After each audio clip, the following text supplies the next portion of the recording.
রাসূল সাল্লাল্লাহু আলাইহি সাল্লাম বলেন, কালেমাতানে, দুইটি শব্দ, খাফিফাতানে আলাল লিসানে, মুখে হালকা, সাকিলাতানে ফিল মিজানে, দাড়ি পাল্লায় ভারী, হাবিবাতানে ইলার রহমানে, রহমানের নিকটে প্রিয়।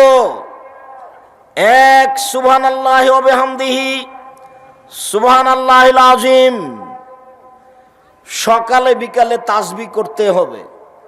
সকালে বিকালে তাসবিহ কি করবেন? বসে বসে করেন, আর যদি ঘুম ধরে তাহলে দাঁড়িয়ে হাঁটেন আর করেন। ঘরে সালাম ফিরার পর্বে পরে যে তাসবিহ আছে সেইগুলি করেন। তারপরে সুবহানাল্লাহি ওয়া বিহামদিহি সুবহানাল্লাহিল আযীম 3 আর 5 আর কিছু বলেন। সুবহানাল্লাহি ওয়া আলহামদুলিল্লাহি ওয়া লা ইলাহা ইল্লাল্লাহু আল্লাহু আকবার, এটা কিছু বলেন। তারপরে বলেন বিসমিল্লাহিল্লাযী লা ইয়াযুররু মা ইসমিহি শাই 3 বার। তারপর বলেন রাজিতু বিল্লাহি রাব্বান ওয়াল ইসলামে দীনান ওয়া মুহাম্মাদিন নাবিয়ান 3 বার। তারপর বলেন ইয়া হাইয়ু ইয়া কাইয়ুম বিরহমাতিকা আস্তাগীস ওয়াসলি লিসানি কুল্লাহু লা তাকলিন নাফসি তারফাত আইনিন 3 বার। তারপরে সুবহানাল্লাহ আলহামদুলিল্লাহ আল্লাহু আকবার থাকলো। আস্তাগফিরুল্লাহ ওয়া আতুবু ইলাইহি 3 বার। আস্তাগফিরুল্লাহাল্লাযী লা ইলাহা ইল্লা হুয়াল হাইয়ুল কাইয়্যুম ওয়া আতুবু ইলাইহি 3 বার। রব্বিগফিরলি ওয়া তুব আলাইহি ইন্নাকা আনতাত তাওয়াবুল গাফুর 3 বার। আল্লাহুম্মা আনতা রাব্বি লা ইলাহা ইল্লা আনতা খালাকতানি ওয়া আনা আবদুকা ওয়া আনা আলা আহদিকা ওয়া আদিকা মাসতাতাতু আউযু বিকা মিন শাররি মা সানাতু আবু লাকা বিনি'মাতিকা আলাইয়া ওয়া আবু বিযামবি ফাগফিরলি ফাইন্নাহু লা ইয়াগফিরু যুনুবা ইল্লা আনতা 1 বার। এরপরে সূরা নাস 3 বার, সূরা ফালাক 3 বার, সূরা ইখলাস 3 বার, আয়াতুল কুরসি 1 বার, সূরা বাকারার শেষ 2 আয়াত 1 বার, আলে ইমরানের শেষ রুকুর প্রথম 5 আয়াত, ইন্না ফি খালকিস সামাওয়াতি ওয়াল আরদ ওয়াখতিলাফিল লাইলি ওয়ান নাহার লায়াতিন লিউলিল আলবাব আল্লাযীনা ইয়াযকুরুনাল্লাহা কিয়ামান ওয়া কুউদা, এটা হলো 1 বার। আর ফজরের তাসবিতে সূরা কাহাফের প্রথম 10 আয়াত 1 বার। এরপরে রব্বানা আতিনা ফিদ দুনিয়া হাসানাতাও ওয়া ফিল আখিরাতি হাসানাতাও 3 বার। রব্বানা যালামনা আনফুসানা ওয়া ইল্লাম তাগফির লানা ওয়া তারহামনা লানাকুনান্না মিনাল খাসিরিন 3 বার। রব্বি ইন্নী যালামতু নাফসি 3 বার। রব্বিগফির ওয়ারহাম ওয়া আনতা খায়রুর রাহিমিন 3 বার। রব্বি আন্নী মাগলুবুন ফান্তাসির 3 বার। হাসবুনাল্লাহু নি'মাল ওয়াকিল নি'মাল মাওলা নি'মান নাসির 3 বার। লা ইলাহা ইল্লা আনতা সুবহানাকা ইন্নী কুনতু মিনাজ জালিমিন 3 বার। রব্বিরহামহুমা কামা রাব্বায়ানি সাগীরা 3 বার। আপনার একটা আমি ওজিফা দেখাচ্ছি এমনিতেই। তারপরে রব্বিগফিরলি ওয়া লিওয়ালিদাইয়া, এটা 3 বার। আল্লাহুম্মা গফিরলি আবি উম্মি ওয়ারফা দারজাতাহু ফিল মাহদিন ওয়াবসালাহু ফি কবরিহি ওয়া নাব্বিরলাহু ফিহি 3 বার। এরকম একটা আপনি সকাল সন্ধ্যার জিকির নিজের জন্য বাছাই করে নেন। আল্লাহুম্মা আজরিনি মিনান নার 3 বার, এটা শেষে বলবো আজকের আলোচনায় ইনশাআল্লাহ। আল্লাহুম্মা আজরিনি মিনান নার 3 বার, আল্লাহ তুমি আমাকে জাহান্নাম থেকে বাঁচাও। আল্লাহুম্মা আজরিনি মিনান নার, আল্লাহ তুমি আমাকে জাহান্নাম থেকে বাঁচাও। আল্লাহুম্মা আজরিনি মিনান নার, আল্লাহ তুমি আমাকে জাহান্নাম থেকে বাঁচাও। 3 বার যদি এই কথা বলেন, তখন পাল্টা আবার জাহান্নাম বলবে আল্লাহুম্মা আজরিনি মিনান নার, আল্লাহ তুমি ওকে জাহান্নাম থেকে বাঁচাও। আল্লাহ তুমি ওকে জাহান্নাম থেকে বাঁচাও।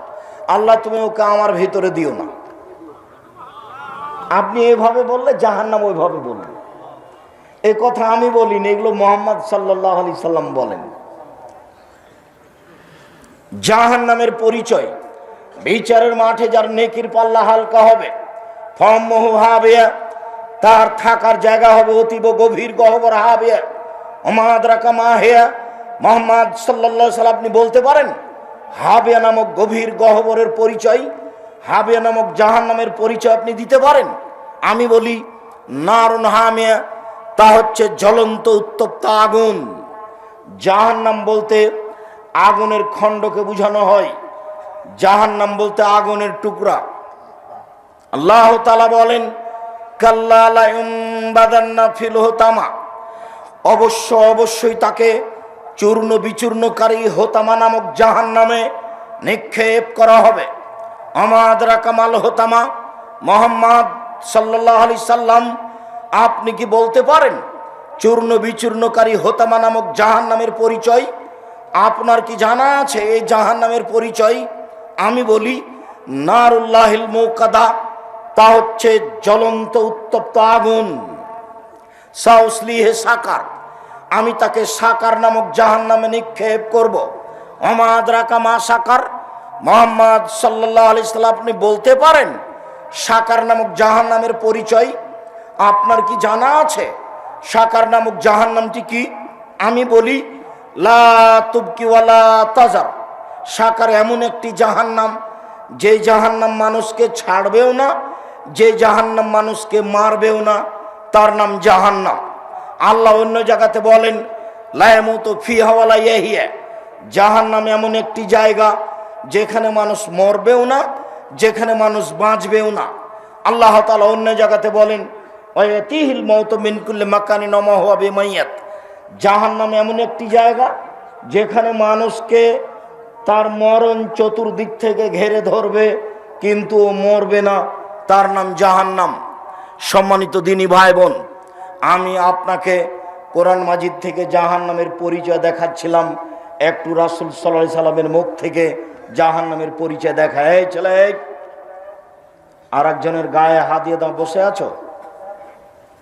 তোমার পাশে আর একজন কি ঘুমিয়ে আছে?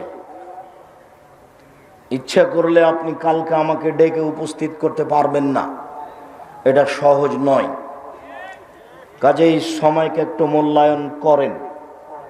যারা এসেছে ঢং ঢং করে গল্প করতে করতে আবার ঢং ঢং করে চলে গেছে, নিজেকে তার মতো মনে করিয়েন না, সময়ের দাম আছে। যদিও আমি আমার জীবনে এইভাবে দিন প্রচারের ব্যবস্থাকে কোনোদিন পছন্দ করিনি, কিন্তু বলতে হয় নিরুপায় হয়ে ধরে নিয়েছি। তবে আমি এই 31 বছর জীবনে কোনোদিন অপ্রয়োজনীয় কোনো বাক্য বলিনি। তবে আমি 31 বছর জীবনে কোনোদিন কেচ্ছা কাহিনী বলিনি। তবে আমি 31 বছর জীবনে কোনোদিন মানুষের কাছে পথ খরচ পাতেও চাইনি। তারপরে আমার ভিতরে সন্দেহ কাজ করে, মানুষ যে টাকা পয়সা আমাকে দিয়েছে এটা কি বিচারের মাঠে আমাকে জবাব দিতে হবে? যদি জবাব দিতে হয় তখন কি হবে? যার কারণে দু একটা টাকা পয়সা এখন যা পাই তা প্রায় প্রতিষ্ঠানে খরচ করি, যে দুটা মিলে যদি বাঁচা যায়। আবার আশা করছি যদি এটাতে একটাতে টিকতে না পারি তো মানুষজন যে আমার কথা মেনে চলে, ওরা যে নেকি করছে ওখান থেকে কিছু পেয়ে যদি বিচারের মাঠে টিকতে পারি, কোন রকম করে পার হওয়ার ব্যবস্থা হবে কিনা আল্লাহ ভালো জানে। তুমি সর্বশক্তিমান, মানুষ হিসেবে কিছু ভুল ত্রুটি থাকলে তুমি মাফ করো। তোমাকে বিশ্বাস করি, ইন্নাকা আলা কুল্লি শাইইন কাদির, তুমি সর্বশক্তিমান। মানুষ হিসাবে দীর্ঘ 31 বছর ধরে দিনের নামে যেটুকু বললাম সেটুকু আমি সত্য বলে বলেছি। আমি কোথাও বুঝতে ভুল করেছি, আমি ত্রুটিপূর্ণ বলেছি এমনটা আমার মনে বলে না। আমার সন্দেহ কোনো সময় কাজ করে না যে আমি মনে হয় মানুষকে ভুল বলেছি। এরপরেও যদি কোথাও ভুল থাকে তাহলে তুমি মাফ করো। আমি মানুষ হিসাবে কোনোদিন আমার একটা পদক্ষেপ, এক পা আমি স্বার্থ নিয়ে ফেলেছি তা আমার মনে বলে না। কোথাও যদি স্বার্থ থেকে থাকে তাহলে তুমি আমাকে মাফ করো। আমি স্বার্থ বুঝতে পারিনি। আমার বাপের ওই সব কথা মনে পড়ে। আমার বাপ যখন আমার কাছে পত্র লিখে পাঠাতেন, আমার ছোট বোন দিয়ে লিখতেন, আমার বাপ অক্ষর চিনতেন না। কাগজে লেখা থাকতো কালাই বিক্রি এত টাকা, সরিষা বিক্রি এত টাকা, ধান বিক্রি এত টাকা, তোমার কাছে 1000 টাকা পাঠালাম। আমার বাপ নিরক্ষর মানুষ, এই টাকাটা নিয়ে ইন্ডিয়া গেছেন। ইন্ডিয়া গিয়ে দালালদের ধরে টাকাটাকে ইন্ডিয়ান করেছেন। 1000 টাকা 400 টাকা পেয়েছে। ও কি বলেছে সেটা আমার আব্বা বুঝেন না। তাকে আবার বলেছে এই টাকাটা আমার ছেলের কাছে পাঠাতে হবে। ও যে কি লিখেছে সেটা আমার বাপ বুঝতে পারেননি। আমি বলি যে এর বিনিময়ে তুমি দিতে পারো, পৃথিবীর কেউ পারে না। কোনো ভুল ত্রুটি থাকলে তুমি তাকে মাফ করো। তুমি সর্বশক্তিমান, ইন্নাকা আলা কুল্লি শাইইন কাদির, তুমি সবকিছু করতে পারো। যার জন্য জামিয়া সালাফিয়ার ব্যাপারে আপনাদেরকে আমি বলি, জামিয়া সালাফিয়া আপনাদের কাছে আমানত থাকছে। আমি দিনরাত দোয়া করছি, তুমি জামিয়া সালাফিয়া কবুল করো। আমি এর পিছনে শ্রম দিয়েছি, আমি এটা চালাতে নিজে সক্ষম নই, আমি এটা নিজে নিনি, এটা তুমি চাপিয়ে দিয়েছো, তুমি দেখিও। জাতিকে আমি বলে যাচ্ছি, যদি কারো দ্বারা ক্ষতি হয় জব তাকে দিতে হবে। আমি এক সন্ধ্যা খেলে আমি তার টাকা দিয়ে দিই, আমি আপনাদের জামিয়া সালাফের কোনো সুবিধা ভোগ করি না। এদেশে আপনার বাড়ির পাশে যেটা জামিয়া সালাফে হাঁটাবো হাঁটাবো, এটা এখন প্রায় 50 বিঘা জমির উপরে অবস্থান করে। আর যেটা রাজশাহী ডাঙ্গিপাড়া, সেটা প্রায় 24-25 বিঘা জমির উপর অবস্থান করে। দুই প্রতিষ্ঠানে এখন 4000-এর বেশি ছেলে মেয়ে, তার 300 এতিম, বহু ছেলে মেয়ে অসহায়, তারা শিক্ষা অর্জন করছে। আপনাদেরকে আমি সহযোগিতার কথাটা বলিনি, দোয়া করতে বলেছি। আপনার বাড়ির পাশে যেটা হাঁটাবো বিরহাবটো, এতে মসজিদের জন্য জমি ক্রয় করেছি 200 শতক, যার একতলাতে মুসল্লি সালাত আদায় করতে পারবে 10,000 একসাথে। মসজিদের জন্য জমি রেডি। ভারত, বাংলাদেশ, পাকিস্তানে আহলে হাদিসের সঠিক আকীদার সবচেয়ে বড় মসজিদ ইনশাআল্লাহ আপনার বাড়ির পাশে। মানুষের হাতে একে ঠেকানোর কোনো পথ নেই। যার কারণে বলছি দোয়া করেন ওপরওয়ালা করুক, তাহলে করা সহজ। আর আমরা যদি করতে যাই তাহলে এটা সহজ নয়। ওই করুক, কাকে দিয়ে করবে সে জানে। আমি মানুষ হিসাবে আপনাকে বলেছি যে আপনার 10টা টাকা ছাড়া জামিয়া সালাফের কোনো কাজ হয়ে যাক, এটা আমি চাই না। কেন? পতিতালয়ের মহিলা যদি কুকুরকে পানি পান করে জান্নাত পেতে পারে, তাহলে জামিয়া সালাফিয়াতে আপনার 10টা টাকা দানের বিনিময়ে আপনার জান্নাত হতে পারে, এটা আমার দৃঢ়তা কাজ করে। কেননা আমি এর পিছনে কোনো স্বার্থ বুঝতে পারি না, কোনো অপছন্দ পরিকল্পনা বুঝতে পারি না, কারো ছোট করা কাউকে খাটো করা কোনো পরিকল্পনা বুঝতে পারি না। সম্মানিত দিনী ভাই বোন, ইন্না সাখরাতা লাযীমা লা তুলকা মিন শাফিরে জাহান্নাম, বিশাল একটা পাথর খণ্ড যদি জাহান্নামের মুখের উপরে ছেড়ে দেওয়া হয়, তাহলে নিচে পৌঁছিতে সময় লাগবে 70 বছর। 1 কোটি মণ ওজনের পাথর যদি 1 ঘন্টা নিচে যায় কত কিলো যেতে পারে? যদি 24 ঘন্টার নিচে যায় কত কিলো যেতে পারে? একটু পানি দিয়ে তো। যদি 1 মাস নিচে যায় কত যেতে পারে? যদি 1 বছর নিচে যায় কত যেতে পারে? 70 বছর যদি নিচেতে যেতে থাকে, তাহলে জাহান্নাম কত গভীর।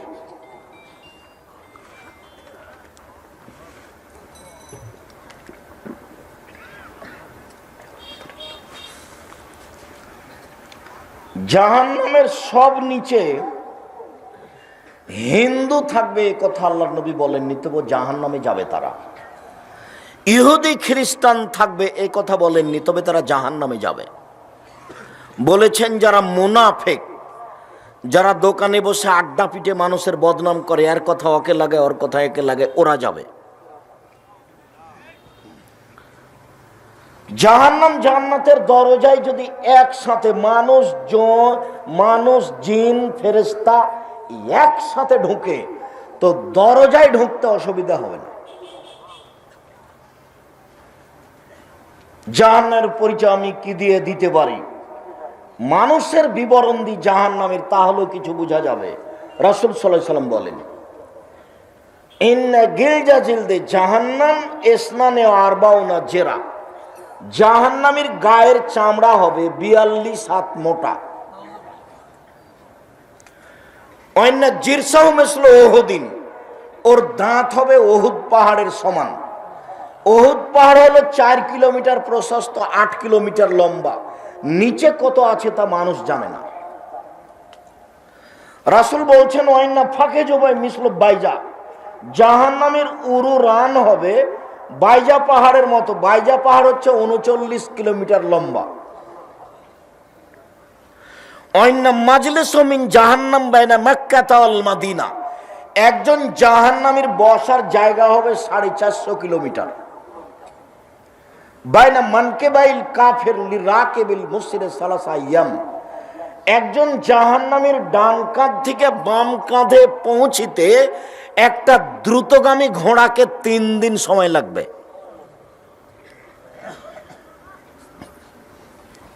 পৃথিবীর জন্ম থেকে নিয়ে কিয়ামত পর্যন্ত যত মানুষ এসেছে, যত মানুষ আছে, যত মানুষ আসবে, সবার প্রতি 1999 জন লোক জাহান্নামে যাবে। একজনের বসার জায়গা যদি 450 কিলোমিটার হয়, প্রতি 1999 জন লোক যদি জাহান্নামে যায়, তাহলে জাহান্নাম কত বড়।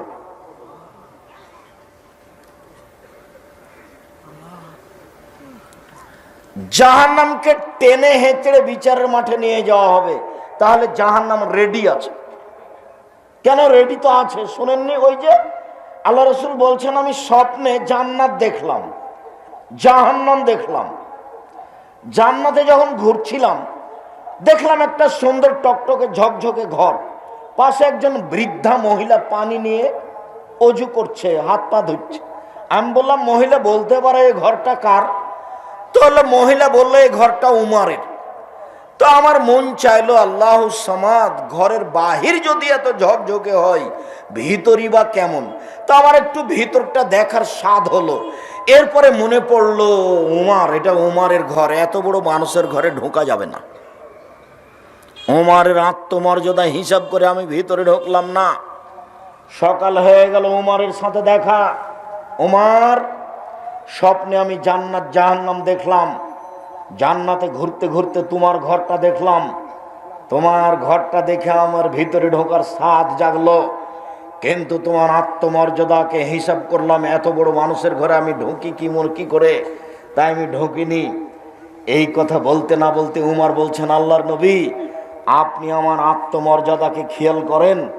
এই কথা বলে তিনি অঝর নয়নে কাঁদতে লাগলেন। উমর রাদিয়াল্লাহু তাআলা আনহু তিনি বলেন আমি যখন জাহান্নাম দেখছিলাম, জাহান্নাম দেখতে দেখতে দেখলাম যে ফাত্তালাতুন নারা ফিহা আকসার আহলিহা নিসা, জাহান্নামে বেশিরভাগ দেখলাম মহিলারা, বেশিরভাগ দেখলাম মহিলারা জাহান্নামে। মদিনার মহিলারা জিজ্ঞাসা করেছিল আল্লাহর নবী বেশিরভাগ মহিলা জাহান্নামে যাবে কেন? আল্লাহর নবী উত্তরে বলেছিলেন ওরা স্বামীকে মানে না, এই জন্য। সম্মানিত দিনী বোন যারা এখানে আছেন, যারা চলে গেছে তারা তো ঘুমিয়ে গেছে বা টিভি নিয়ে বসে আছে আর তাকদীর নিয়ে গেছে।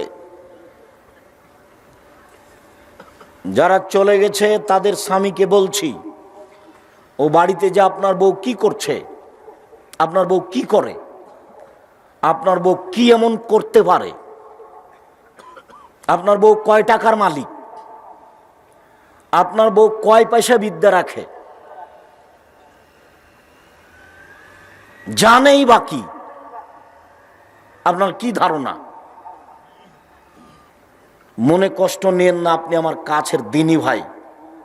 যদি মনে করেন যে বিদ্যান আমার বউ, তাহলে আসেন আমি ঘুঘুরা তুলে দেব। আপনাকে আমি ক্ষিপ্ত হবেন এই জন্য বলিনি, আপনি আমার অনেক কাছের মানুষ।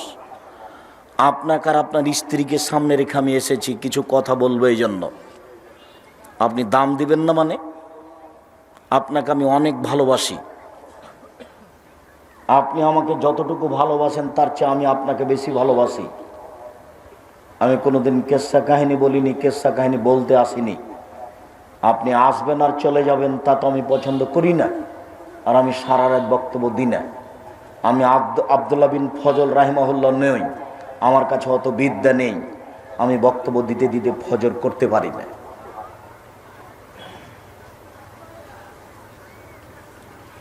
দোকানপাটে বসে না থেকে বউ বাড়িতে চলে গেছে, তাকে মোবাইল করে বলে দেন যে উঠে বসো, কান লাগিয়ে কথা শোনো। আপনার জন্য আর আপনার স্ত্রীর জন্য আমি এসেছি। এই মেয়ে শোনো, গল্প করো না। আল্লাহ রাসূল বলছেন মহিলাদের জন্য জান্নাতের সব দরজা খোলা যখন তারা 4টা কাজ করবে। 1, 5 ওয়াক্ত সালাত আদায় করবে। 2, রমজান মাসে সিয়াম রোজা থাকবে। 3, স্বামীকে মেনে চলবে। 4, জেনায় লিপ্ত হবে না। হয়েও যদি থাকে জেনা, তওবা করেন, তাহলে আপনি সবচেয়ে ভালো মানুষ হয়ে যাবেন। 4টা কাজ করেন, জান্নাতের সব দরজা খোলা। আমি বলিনি, মুহাম্মদ সাল্লাল্লাহু আলাইহি সাল্লাম বলেছেন। স্বামীকে মেনে চলা তার একটা আছে। আল্লাহ রাসূল বলছেন আমি জাহান্নামে তাকিয়ে দেখলাম শুধু মহিলা আর মহিলা, মহিলা আর মহিলা। তো মদিনার মহিলারা জিজ্ঞাসা করলো আল্লাহর নবী, মহিলারা বেশি জাহান্নামে কেন? তো উত্তরে বললেন যে স্বামীকে মানে না এই জন্য। তো কি হলো কথা বলেন দেখি। এবার আল্লাহ রাসূল বলছেন যে মহিলাদের জন্য জান্নাতের সব দরজা খোলা। কি করতে পারলে? 4টে। 1, 5 ওয়াক্ত সালাত। 2, রমজান মাসে সিয়াম রোজা। 3, স্বামীকে মেনে চলা। তিতা লাগলেও মিঠা লাগলেও মেনেই চলতে হবে, নইলে খোলা করে সংসার ত্যাগ করতে হবে। মাস মাস, সপ্তাহ সপ্তাহ, বছর বছর স্বামীর সাথে কথা বলবেন না। আর স্বামী 1 গ্লাস পানি চাইলে ওদিক দিয়ে হেঁটে চলে যাবেন। এই সংসারের দাম নাই। এই সংসার না করে নিজেকে খোলা করে নিয়ে নিজে বাঁচেন। আর সংসার স্বামীর সাথে করলে যতই খারাপ লাগুক তাকে মেনেই নিতে হবে। আর আপনাকে বলি, যখন তখন ওই স্ত্রীকে নিন্দা করিয়েন না। ওর বাপের বাড়ির কথা বলে কিছু বলিয়েন না। ওর রং চেহারা বলে কিছু বলিয়েন না। এটা হলো নোংরা আচরণ। তোর বাপ এই, তোর মা এই, তোর রং এই। বিবাহ করেছেন, সংসার করছেন, তার সাথে মিলামিশা করেন, তার এত নিন্দা করেন কেন? স্বভাব কেন এমন? তার এত নিন্দা করবেন কেন? যাকে নিয়ে সংসার করেন, যে রান্না বান্না করে দেয়, যে ঘর বাড়ি ঠিক করে দেয়, যে বাড়ির সব কিছু গুছায়, তার এত নিন্দা করেন কেন? তার বাপকে তুলে কথা বলেন কেন? তার মাকে তুলে কথা বলেন কেন? কেন গালি দিবেন? কেন গালি দিবেন?